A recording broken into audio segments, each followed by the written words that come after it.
시간 우리 믿음의 고백을 하나님께 드림으로 말씀 앞에 나아가도록 하겠습니다. 하나님은 나를 사랑하신다.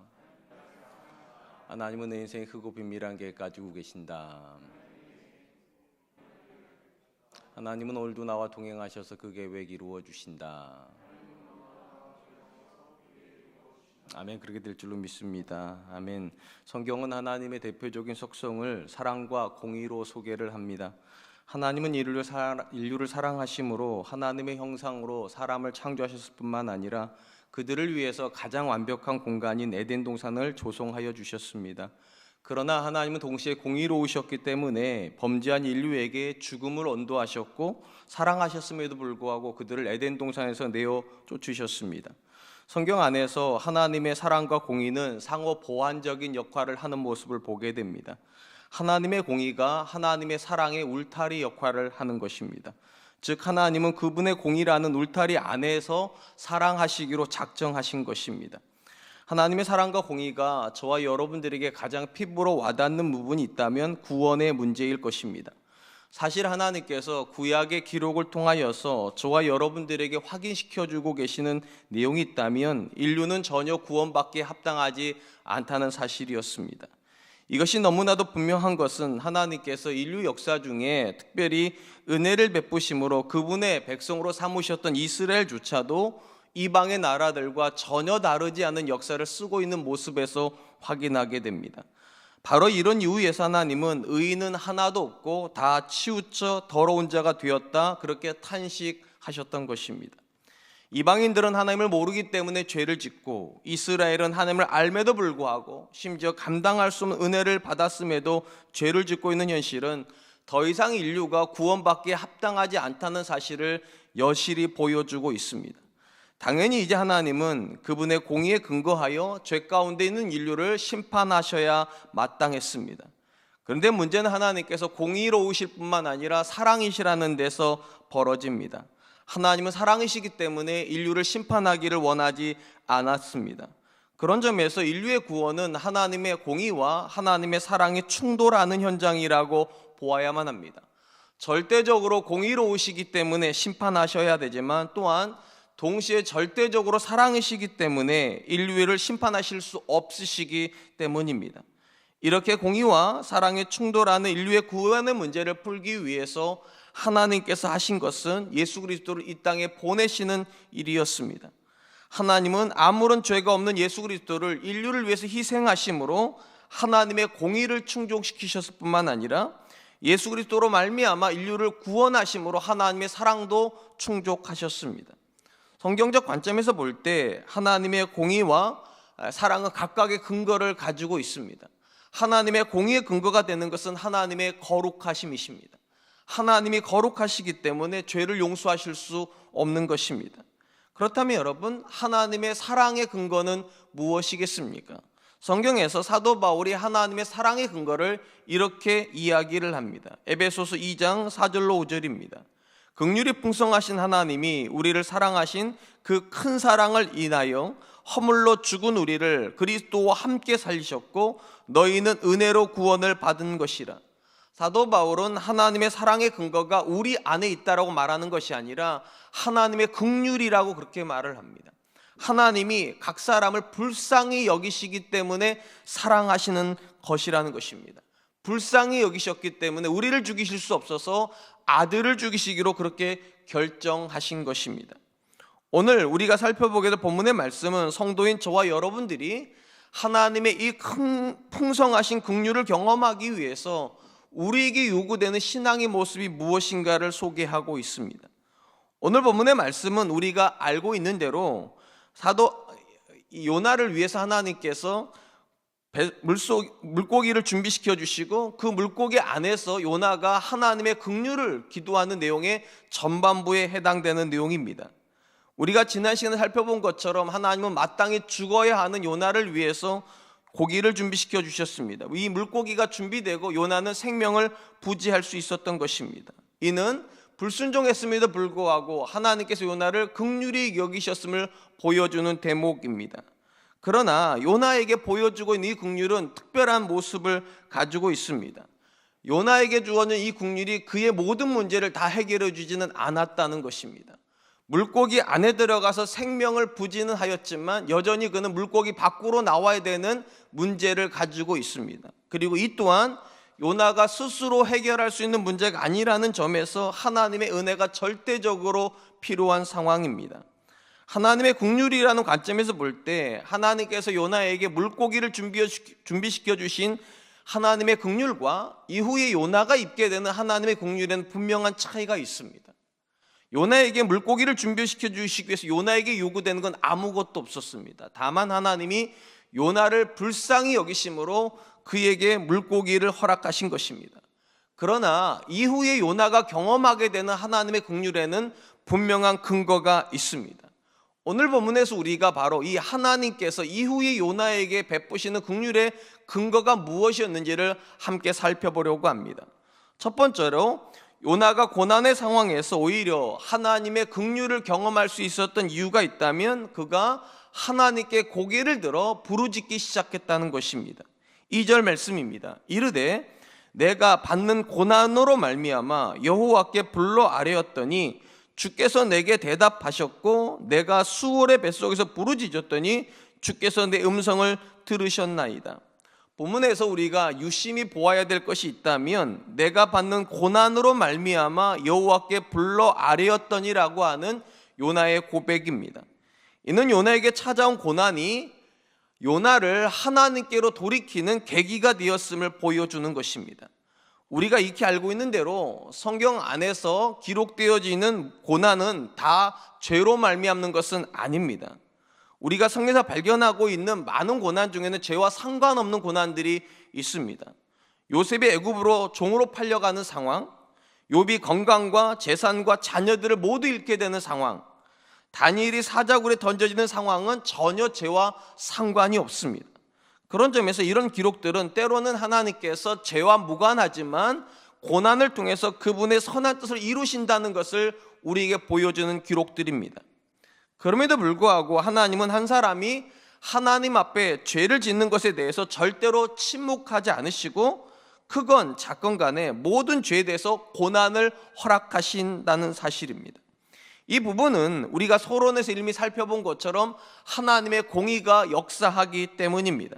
하나님은 공의로우시기 때문에 죄에 대해서 침묵하실 수 없는 것입니다. 그러나 죄를 고난이라고 하는 죄를 고난으로 심판하신다고 하여서 하나님의 공의만 이 심판 안에 개입이 되었다고 보는 것은 오해라고 생각이 됩니다. 특별히 하나님의 은혜를 입어 하나님의 백성이 된 자들에게 임하는 고난은 하나님의 공의적 속성보다는 하나님의 사랑의 속성이 훨씬 더 깊이 개입이 되었다고 보는 것이 옳습니다. 왜냐하면 하나님은 그분의 백성이 죄 가운데 머물러 있기를 원하지 않으시기 때문에 하나님께 돌아오게 하기 위해서 고난을 주시는 것이기 때문입니다. 그런 점에서 하나님께서 저와 여러분이 죄를 지었음에도 불구하고 안 때리시는 것은 사랑이 아닙니다. 때리셔야 사랑입니다. 그래서 엄밀히 말하면 하나님의 공의와 사랑은 충돌하지 않습니다. 공의로우시기 때문에 때리시지만 때려야 우리가 돌아온다는 걸 아시기 때문에 사랑으로 때리시는 것이기 때문입니다. 그러하기 때문에 하나님께서 그분의 자녀들에게 죄 가운데서 보내는 고난 속에는 하나님의 긍휼이 들어가 있음을 인식해야 됩니다. 우리를 불쌍히 여기셨기 때문에 침묵하지 않으시는 것이기 때문입니다. 그리고 하나님이 우리에게 보내시는 이 고난에 하나님의 긍휼이 있다고 믿으면 그 순간에 오늘 요나처럼 고난을 당하였음에 하나님께 고개를 들고 하나님께로 돌아가는 선택을 하게 되는 것입니다.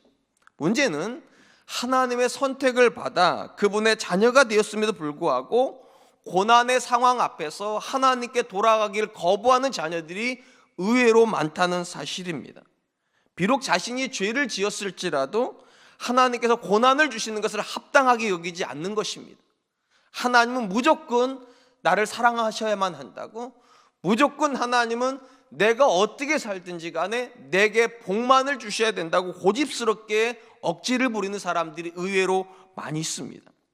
역대기 16장에 보면 남유다의 3대 왕이었던 아사라고 하는 인물에 대한 매우 안타까운 기록이 등장합니다. 성경 안에서 아사는요, 이스라엘 역사에서 굉장히 의로운 왕으로 평가받는 그런 왕이었습니다.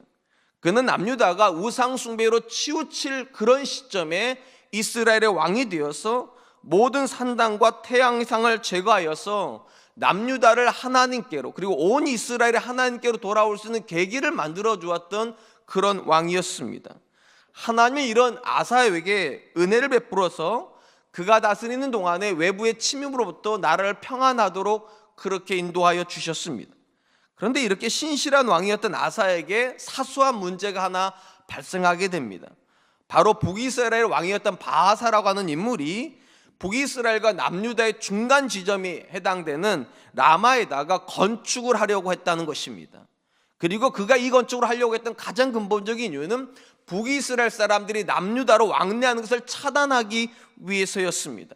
그런데 이 문제에 대해서 아사가 굉장히 심각하게 반응을 합니다. 그도 그럴 것이 예루살렘의 북쪽으로부터 이 라마까지의 거리가 불과 6km밖에 되지 않기 때문입니다. 그러니까 남유다의 코앞에다가 라마라고 하는 성을 건축하려고 하니까 아사가 마음의 불편함을 느낀 것입니다. 이 상황에서 아사가 어떤 조치를 취하게 되는가? 하나님께 달려간 것이 아니라 왕의 곳간으로 가서 모든 은금을 꺼내다가 다메섹의 왕 베나다드에게 조공을 바칩니다. 그리고 이렇게 요청을 합니다. 북이스라엘을 건축해서 라마를 건축하는 것을 막아주십시오. 결과적으로 다메섹은 북이스라엘을 공격하게 되고 라마에 대한 건축은 없던 일이 되게 됩니다. 모든 문제가 순조롭게 아사가 원하는 대로 진행이 되었습니다. 그러나 하나님이 분노하셨습니다. 의로운 왕이었음에도 불구하고 문제 앞에서 하나님께 달려간 것이 아니라 이방의 왕에게 달려간 아사를 향하여서 선지자를 보내십니다. 그리고 선언하십니다. 너의 살아있는 동안에 전쟁이 끝나지 않을 것이라고. 근데 문제는 이 하나님의 선언을 아사가 어떻게 받아들였는가? 회개로 받아들이지 않고 분노하게 됩니다. 그래서 그 메시지를 전달한 선지자를 감옥에 가두고 이때부터 아사가 백성들을 학대하기 시작했다라고 기록을 합니다. 더 큰 문제는 이 죄를 지었던 아사에게 하나님께서 특별한 행동을 하셨는데 그거에 대해서 아사가 더 이상한 행동을 했다는 것입니다. 성경은 이렇게 기록을 합니다. 역대하 16장 12절 말씀, 아사가 왕이 된 지 39년에 그의 발이 병들어 매우 위독했으나 병이 있을 때 그가 여호와께 구하지 아니하고 의원들에게 구하였더라. 역대기 기록에서 하나님께서 아사에게 긍휼을 베푸신 것이 무엇인가? 선지자만 보내신 것이 아니라 그의 발에 병들게 하셨답니다. 왜 병들게 하셨을까요? 그를 고통스럽게 하려고 하는 뜻만은 아닐 것입니다. 그가 하나님께 돌아오게 하시려고 그에게 고난을 보냈는데 놀랍게는 아사는 그 고난 앞에서 하나님께 돌아오기를 거부하고 의원들에게만 의지했다고. 결과적으로 그는 병들어 죽었습니다. 그런 점에서 믿음의 사람에게 찾아오는 고난은 두 가지의 상반된 결과를 만들 수 있음을 기억해야 됩니다. 누군가는 하나님이 보내시는 고난을 고통으로만 해석을 합니다. 하나님이 나를 고통스럽게 한다고. 결과적으로 그는 하나님께 못 돌아갑니다. 상대적으로 다른 이는 하나님의 고난을 고통으로 해석하는 것이 아니라 긍휼로 해석합니다. 하나님이 나를 때리심으로 하나님께로 돌아오게 하시는구나. 요나가 그런 인물입니다. 고난을 당하자 그는 눈을 들어서 하나님을 바라보기 시작합니다. 그리고 하나님께 기도합니다. 우리가 다음 시간에 살펴보겠지만 요나가 이 모든 고난을 지나가면서 회복하는 게 하나가 있습니다. 하나님에 대한 고백을 회복하게 됩니다. 뭐라 고백하게 되는가? 나의 하나님이라 고백하게 됩니다. 우리가 요나서 1장에서 발견하는 것이 있습니다. 요나는 하나님과 거리를 두려고만 합니다. 도망치려고 하고 기도하지 않습니다. 그런데 이 모든 고난을 지나고 나서 2장 6절에서 요나 고백하는 것은 하나님이 나의 하나님이시다. 그러니까 요나에게는 고난이 고통이 아닌 것입니다. 요나에게 있어서 고난은 긍휼이 되었습니다. 하나님께로 돌아가는 긍휼의 통로가 되었던 것입니다. 사랑하는 성도 여러분, 성도의 삶에 찾아오는 고난의 문제는 굉장히 어려운 문제입니다. 왜냐하면 우리가 죄를 지었기 때문에만 고난을 받는 것은 아니기 때문입니다. 이런저런 이유로 고난을 당하게 됩니다. 그러나 고난의 성격이 어떠하든지 간에 상관없이 우리가 그 고난 속에서 하나님의 긍휼을 경험하는 모든 경우의 수는 단 하나밖에 없습니다. 고난을 고통으로 해석하는 것이 아니라 고난을 긍휼로 해석해야 됩니다. 이 고난 속에도 하나님의 사랑이 있다.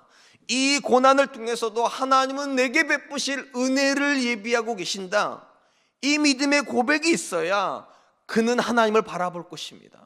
그리고 하나님을 향하여서 고개가 들려져야지만 하나님의 긍휼이 우리에게 임하는 것입니다.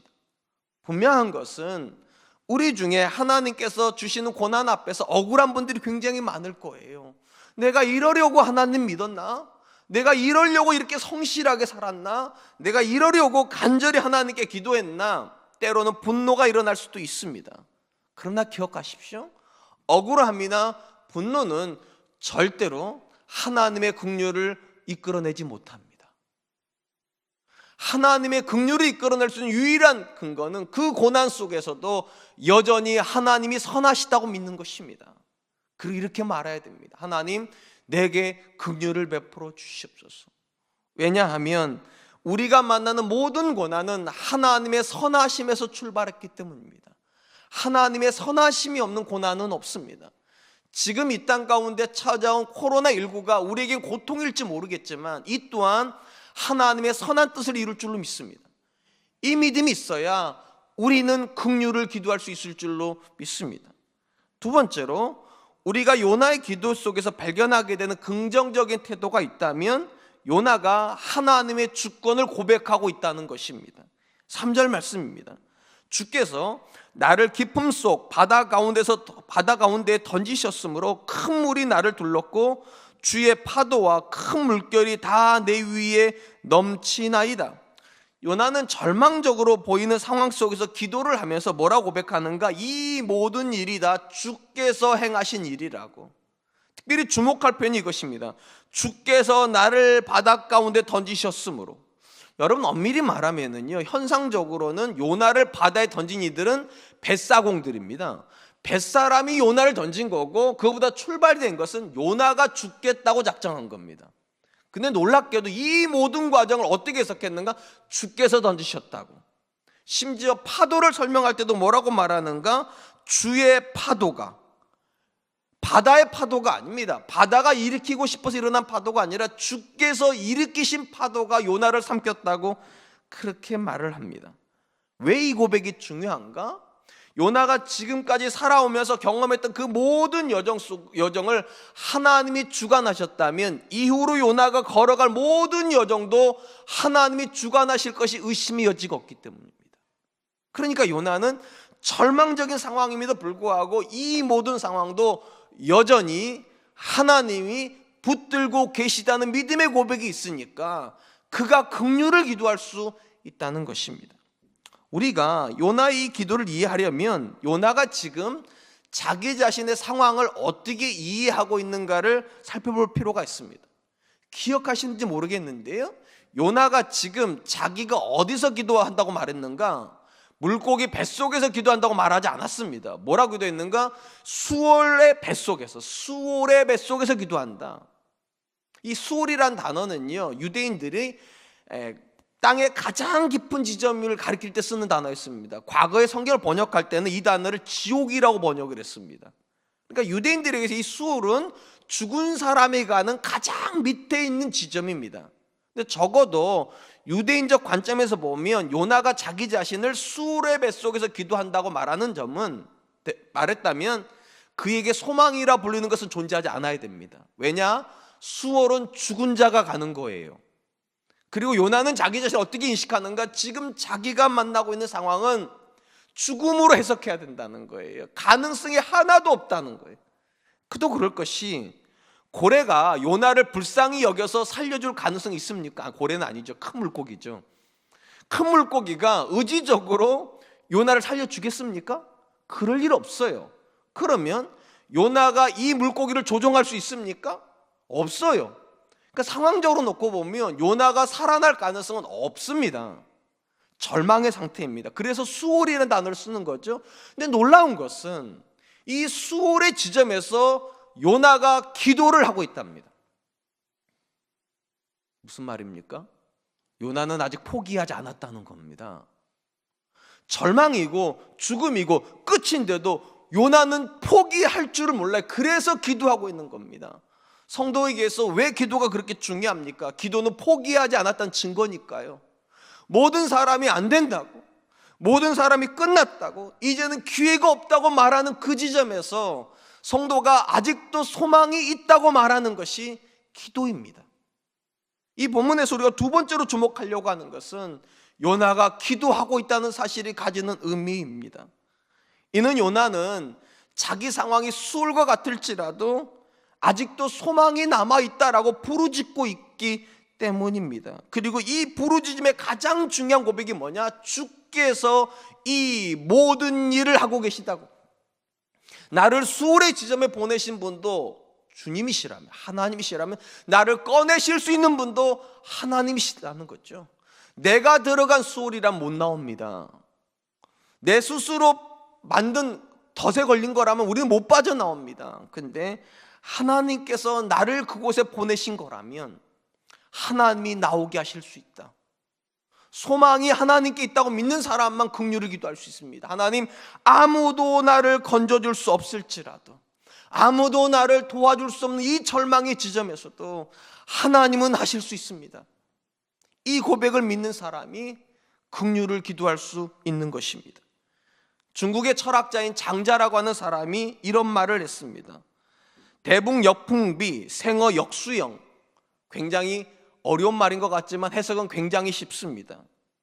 큰 새는 바람을 거스려 날고 살아있는 물고기는 물살을 거슬러 오른다는 뜻입니다. 큰 바람이 불면 아무리 거대한 나무도 뿌리가 뽑힙니다. 그리고 살아있는 모든 것들은 이리저리 내동댕이 쳐지는 것이 현실입니다. 그리고 큰 홍수가 일어나면 모든 물살에 모든 것들이 떠내려가는 것이 현실입니다. 그런데 큰 새는 큰 바람이 불면 더 높이 오르고 살아있는 물고기는 물살에 아무리 거슬러 와도 거슬러 올라간다는 것입니다. 무슨 말인가? 큰 바람과 큰 물이 모든 피조물에게 다 문제가 되는 건 아니라는 것입니다. 날개가 없는 존재에게는 큰 바람이 문제가 됩니다. 생명이 없는 물고기에게는 거친 홍수가 문제가 됩니다. 그러나 큰 날개를 가지고 있는 새에게 큰 바람은 문제가 되지 않습니다. 생명이 있는 물고기에게 거친 물살은 문제가 되지 않습니다. 거슬러 올라가기 때문입니다. 무슨 말인가? 분명한 것은 하나님께서 예수님 믿거나 믿지 않거나 모든 사람에게 고난을 주신다는 점에서 성도의 인생에 고난이 오는 것은 어쩔 수 없는 것입니다. 그러나 똑같은 고난이 온다고 성도하고 믿지 않는 사람이 같다고 생각하면 안 됩니다. 왜냐? 그들은 그들이 살 뿐이지만 우리는 하나님이 살게 하시기 때문입니다. 요나가 믿는 게 그것입니다. 수월에 들어가 있습니다. 고통 속에 들어가 있습니다. 누구도 못 건져줍니다. 절망입니다. 그런데 요나에게는 그를 살게 하시는 분이 계십니다. 주께서요. 그를 던지신 분도 주님이시고 그에게 파도를 치게 하신 분도 주님이시고 그를 위해서 큰 물고기를 준비하신 분도 주님이시라면 그분이 살려주시면 사는 겁니다. 그래서 수월의 뱃속에서 그가 기도하는 겁니다. 절망이지만 주님이시면 하실 수 있습니다. 아무도 못하지만 저는 하나님이 하실 수 있다고 믿습니다. 이 고백이 있는 사람이 눈을 들고 기도하는 거예요. 나를 긍휼히 여기소서. 지금 이 땅 가운데 우리에게 필요한 기도는 그거라고 생각합니다. 하나님은 하실 수 있습니다. 하나님만이 하실 수 있습니다. 이 고백이 우리의 기도 제목이 되어야 될 줄로 믿습니다. 사랑하는 성도 여러분, 성경의 책 중에 슬픈 노래라는 책이 있는 거 아십니까? 애가서가 있어요. 바로 예레미야 애가서입니다. 예레미야 애가는 남유다의 멸망을 예언했던 예레미야가 그의 예언대로 남유다가 BC 586년에 바벨론에게 황폐화될 정도로 처참하게 무너지고 나서 빈들에 서서 아무것도 없는 적막한 땅 남유다를 바라보면서 슬픔 가운데 지은 노래입니다. 근데 이 노래의 가장 하이라이트는 슬픔의 고백이 아닙니다. 슬픔 속에 쏘아 올리는 아주 강력한 소망의 메시지가 이 노래의 핵심입니다. 이런 고백입니다. 예레미야가 3장 19절 24절 말씀, 내 고초와 재난 곧 쑥과 담즙을 기억하소서. 내 마음이 그것을 기억하고 내가 낙심이 되오나 이것을 내가 내 마음에 담아 두었더니 그것이 오히려 나의 소망이 되었사옴은 여호와의 인자와 긍휼이 무궁하심으로 우리가 친멸되지 아니함이니이다. 이것들이 아침마다 새로우니 주의 성실이 크도소이다. 내 심령이 이르기를 여호와는 나의 기업이시니 그러므로 내가 그를 바라리라 하도다. 예레미야의 눈에 보이는 사방에는 소망이라 부를 것이 아무것도 없습니다. 성전은 무너졌습니다. 성벽도 무너졌습니다. 땅은 황폐화됐습니다. 백성들은 다 포로로 잡혀가고 아무도 남아있지 않습니다. 그 절망의 상황에서 눈물이 나는 건 어쩔 수 없는 겁니다. 소망이 없으니까. 근데 그 눈물을 닦아낼 능력이 예레미야에게 있습니다. 그러나 아직 내게 소망이 있는 것은 여호와의 인자하심이 크심이로소이다. 그리고 소망 중에 그가 이렇게 외칩니다. 내가 그를 바라리라. 성도가 고난을 안 당하는 존재 아닙니다. 성도도 고난 당합니다. 성도가 절망을 안 하는 존재도 아닙니다. 성도도 때로는 절망스럽습니다. 하나님 왜 이러시나 싶은 상황 앞에 놓여요. 내 자녀 인생의 길이 막힐 때, 우리 가정의 모든 것이 사라져 버릴 때, 내게 주셨던 건강조차도 어느 날 없어져 버릴 때 도대체 왜 이러시나 그런 생각이 들기도 합니다. 그러나 그 지점에서도 여전히 우리가 소망할 수 있는 것이 남아 있습니다. 하나님이십니다. 아직 우리에게는 소망이 남아 있다는 것이 예레미야의 고백이에요. 하나님이 일하고 계시니까, 그 절망적인 상황에서도 하나님이 일하고 계시니까. 사랑하는 성도 여러분, 우리에게 이 소망이 남아있다는 증거가 무엇입니까? 아니, 우리가 이 소망을 믿고 있다는 증거가 무엇입니까? 그게 기도인 것입니다. 모두가 끝났다고 말할 때 기도하고 있는 성도는 이렇게 말합니다. 안 끝났다고. 아직도 여호와의 인자하심이 영원하다고, 우리를 향하신 하나님의 사랑은 영원하다고, 절대로 하나님이 나를 포기하지 않으신다고, 하나님이 우리를 포기하지 않으신다고, 하나님이 그분의 나라를 포기하지 않으신다고. 이 믿음의 고백이 있다면 이번 한 주간 외치십시오. 하나님, 아직 하나님께 소망이 남아 있습니다. 우리를 불쌍히 여겨 주시옵소서. 마지막으로 우리가 요나의 기도 속에서 발견하게 되는 하나님의 긍휼을 구하는 긍정적인 태도가 있다면 그가 하나님의 말씀을 붙잡고 있다는 사실입니다. 오늘 말씀에서 중요한 건 이겁니다. 요나가 도대체 무엇에 근거해서 기도할 마음이 생겼냐에, 무엇에 근거해서 그는 기도하고 있는가? 4절 말씀입니다. 내가 말하기를 내가 주의 목전에서 쫓겨났을지라도 다시 주의 성전을 바라보겠다 하였나이다. 요나는 자기 상태를 이렇게 설명했습니다. 주의 목전에서 쫓겨났을지라도. 요나는 지금요, 자기 자신이 하나님께 쫓겨났다라고 해석을 합니다. 이게 현상적으로 맞죠. 왜냐? 그가 도망쳤고 하나님은 도망치는 그에게 풍랑을 보내셨고 그를 바다에 던져지게끔 하셨으니까 하나님이 그를 버리신 것 같습니다. 그러면 현상적으로 놓고 보면 하나님께 버림받았는데 왜 기도하는 거예요? 앞뒤가 안 맞아요. 주께 쫓겨났으면 끝난 거예요. 기도하면 안 되는 건데, 놀랍게도 그는 쫓겨났는데도 하나님의 성전을 향하여서 눈을 들고 기도했다라고 그가 그렇게 고백하고 있는 것입니다. 요나가 도무지 하나님의 긍휼을 구할 수 없을 것 같은 그 상황에서도 여전히 하나님의 긍휼을 기도했던 이유는 아마도 솔로몬이 하나님께 드렸던 기도가 근거가 되었을 것입니다. 솔로몬이 예루살렘 성전을 짓고 하나님께 봉헌하면서 그의 백성과 이후에 오고 오는 세대를 위해서 뭐라고 중보 기도를 했는가? 이렇게 기도했습니다. 열왕기상 8장 30절, 주의 종과 주의 백성 이스라엘이 이곳을 향하여 기도할 때에 주는 그 간구함을 들으시되 주께서 계신 곳 하늘에서 들으시고 들으시사 사하여 주옵소서. 이 기도를 제가 다 읽어드리지 못한 게 너무 속상해요. 이 기도의 내용 중에 가장 주목할 표현은 이런 겁니다. 주 앞에 어떤 사람도 완전한 사람이 없사오니 비록 범죄하였을지라도 주의 계신 곳 성전을 향해서 눈을 들면 주님은 계신 곳 성전에서 그들을 긍휼히 여겨달라고. 그게 솔로몬의 기도 핵심입니다. 하나님 눈에 누가 선한 사람이겠습니까? 하나님 앞에 누가 완전한 사람이겠습니까? 그러니까 완전해서 기도할 수 있는 사람은 없습니다. 하나님, 다 죄가 있기 때문입니다. 그러나 하나님, 비록 죄가 있을지라도 주의 성전을 향하여 눈을 들면 하나님 긍휼히 여겨주십시오. 그 기도를 들어주십시오. 그렇게 기도했습니다. 그리고 이 기도대로 성경 안에서 기도했던 대표적인 인물이 다니엘입니다. 남유다가 죄를 지어서 하나님 앞에 심판을 받아 바벨론으로 포로로 끌려가는데 그 바벨론 포로 중에 다니엘이 예루살렘을 향하여 난 곳에 창문을 열고 하루 3번씩 기도합니다. 왜 그렇게 기도하는 겁니까? 이 말씀대로죠.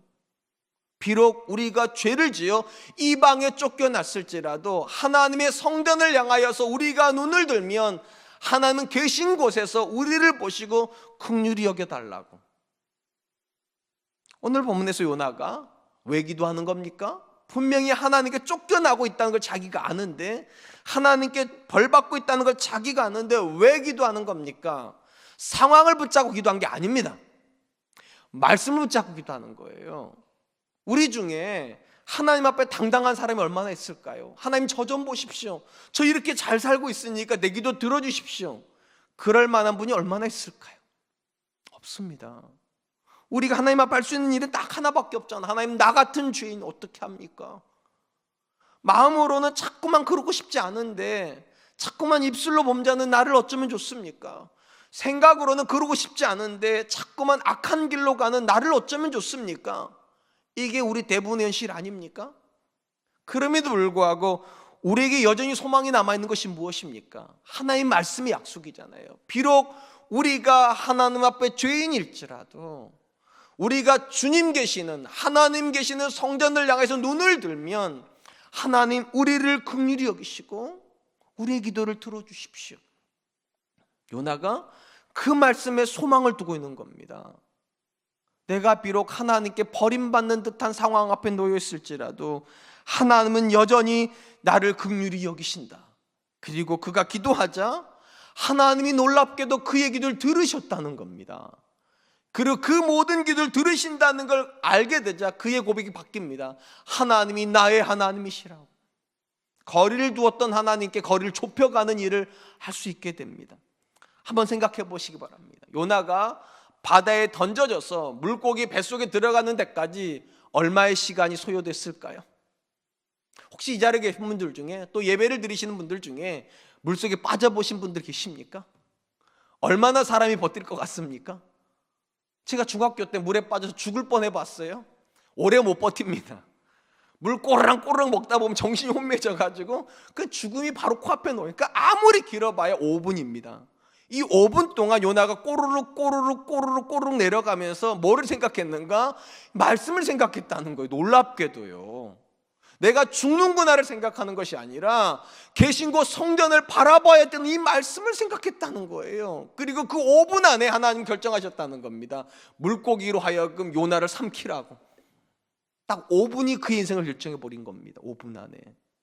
전 이 말씀 읽으면서 굉장히 은혜 받았어요. 왜냐하면 하나님 요나가 완벽한 모습이 되니까 받아주신 게 아닙니다. 요나가 완벽하게 자기를 회복했기 때문에 기도를 들어주신 게 아닙니다. 딱 하나요. 하나님의 말씀을 붙잡고 내가 하나님을 바라보나이다.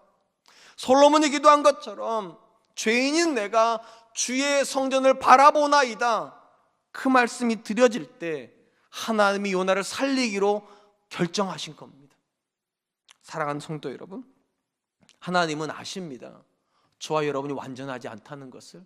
그렇기 때문에 완전한 상태를 가지고 하나님께 긍휼을 기도하겠다, 틀린 겁니다. 누구도 그렇게 못해요.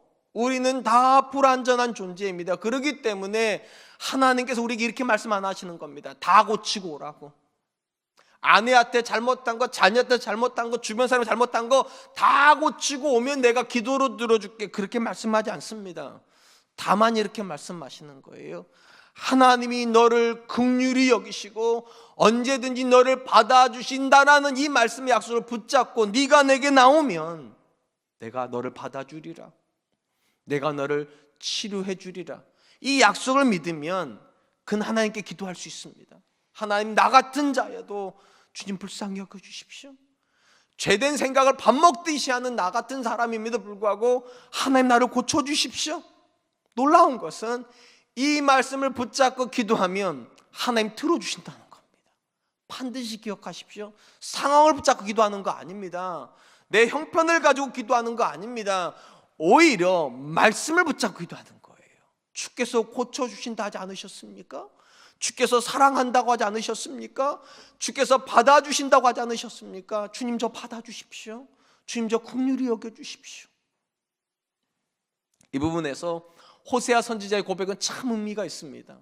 참 놀랍게도 오늘 장로님께서 기도한 내용이 호세아의 기도예요. 제가 읽어드릴 내용도 그 내용입니다. 호세아가 이렇게 기도합니다. 호세아서 6장 1절 말씀, 오라 우리가 여호와께로 돌아가자. 여호와께서 우리를 찢으셨으나 도로 낫게 하실 것이, 우리를 치셨으나 싸매어 주실 것입니다. 왜 돌아가자고 말하는 겁니까? 하나님께 벌 받았는데, 하나님께 고난을 당했는데 왜 돌아갈 수 있다고 말하는 겁니까? 하나님 약속을 붙잡고 돌아가자는 거예요. 그분의 본심은 우리를 사랑하시는 거라고. 우리가 돌아오기를 원하시기 때문에 때리신 거지, 우리가 회복되기를 원하시기 때문에 찢으신 것이지 영원히 멸망시키려고 그러신 거 아니라고. 하나님의 말씀 붙잡고 돌아가자고. 돌아가면 어떻게 된다고 말합니까? 하나님께서 회복하실 거라고. 우리가 우리를 회복하는 거 아닙니다. 우리가 우리를 고치는 거 아닙니다. 말씀을 붙잡고 하나님께 돌아가면 하나님이 고치시는 겁니다. 하나님이 회복하시는 것입니다. 이 사실을 믿는다면 오늘도 아무리 내가 형편없는 사람이라고 느껴질지라도, 아무리 내 상황이 절망적이라고 느껴질지라도 말씀 붙잡으시고 하나님께 기도하십시오. 하나님, 나를 긍휼히 여겨주신다 하셨사오니 오늘 긍휼히 여겨주십시오.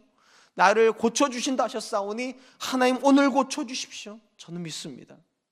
요나의 그 짧은 기도를 통해서 그를 구원해 주신 하나님은 오늘도 우리의 간절한 기도에 응답해 주실 줄로 믿습니다. 이제 말씀을 맺으려고 합니다. 성도는 모든 상황 속에서 하나님이 공의로우실 뿐만 아니라 사랑이시라는 사실을 기억해야만 합니다. 그 말은 우리가 죄를 지으면 하나님의 심판, 하나님의 고난이 오는 것이 당연하다는 것을 인정해야 된다는 겁니다. 또한 기억해야 됩니다. 우리가 하나님의 사람이라면 하나님의 고난은 고통이 아닙니다. 하나님의 긍휼입니다. 우리가 하나님께로 돌아오기를 원하셔서 우리에게 보내신 거니까요. 우리가 이 믿음이 있다면 우리가 당하는 고난 속에서 세 가지 고백을 가지고 긍휼을 기도해야 됩니다. 고난 당했기 때문에 하나님 긍휼히 여겨달라고, 내가 이 고난을 통해서 하나님께 돌아가고 싶다고 그렇게 기도해야 됩니다. 두 번째, 그 고난의 상황 속에서 하나님이 일하신다는 것이 우리의 소망이 되어야 됩니다. 술과 같은 절망적인 상황에서도 하나님이 일하시면 됩니다. 그것이 우리로 하여금 긍휼을 기도하게 만드는 겁니다. 마지막 세 번째, 내 형편을 가지고 기도하는 거 아닙니다. 내가 어떤 사람이냐 중요하지 않아요. 내가 하나님의 말씀을 믿고 있느냐가 중요합니다. 이런 나도 하나님이 사랑하신다, 이런 나도 하나님이 기다리신다, 이 고백이 있다면 하나님께 가십시오. 그렇게 기도하십시오. 하나님, 긍휼히 여겨주십시오. 이 땅 고쳐주십시오. 저는 믿습니다. 오늘도 하나님께서 그분의 자녀가 드리는 간절한 기도에 긍휼로 응답해 주실 줄로 믿습니다. 이 은혜가 있는 한 주간 되시기를 주님의 이름으로 축원드리겠습니다. 이 시간 말씀을 기억하시면서 잠깐 기도했으면 좋겠습니다. 지금이야말로 이 땅 가운데 하나님의 자녀들이 드리는 기도가 필요합니다. 원망하는 기도는 상황을 바꾸지 못합니다. 고통으로 상황을 해석하는 것도 상황을 못 바꿉니다. 하나님, 지금 우리가 만나고 이 고난의 상황에도 하나님의 긍휼이 있음을 믿게 해주십시오. 그리고 이렇게 기도하십시오. 이 고난을 통해서 교회가 회복되게 해주십시오. 성도들의 신앙이 회복되게 해주십시오. 이 땅이 회복되게 해주십시오. 두 번째, 이 고난의 상황 속에도 여전히 하나님께 일하신다는 소망을 붙잡고 기도하게 해주십시오. 세 번째, 아무리 부족한 나일지라도 하나님께서 사랑하신다는 이 사실에 근거하여 하나님의 긍휼을 기도하는 사람들 되게 하여 주시옵소서. 우리 같이 한 번만 기도하겠습니다.